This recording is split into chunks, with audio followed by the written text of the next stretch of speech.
60 வயது தாண்டிய மகர ராசிக்காரர்களுக்கு தொட்டதெல்லாம் துலங்கக்கூடிய காலகட்டம். 60 வயசுல என்னங்க காலகட்டம்? இப்பதாங்க காலகட்டம்.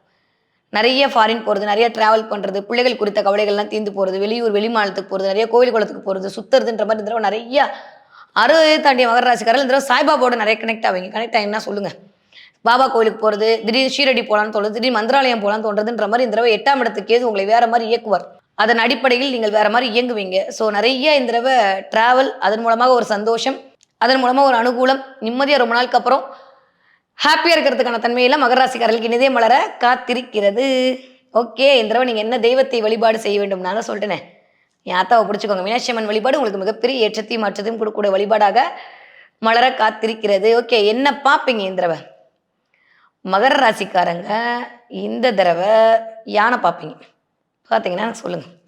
யானை பார்க்கறது, யானைகிட்ட ஆசீர்வாதம் வாங்குறது எல்லாம் நடக்கும். அத தாண்டியும் நெறையா சும்மா தான் ஃபோட்டோ எடுத்திருப்பீங்க. ஆனா புலி வந்து கண்ல தெரியும். நீங்க யானை பார்த்து ஆசீர்வாதம் வாங்கக்கூடிய தன்மை இருக்கிற பட்சத்தில், உங்களுடைய 5ஆம் இடம் வலுத்து வேற லெவல் பூர்வ புண்ணியம் இயங்கப் போகிறது என்று அர்த்தம்.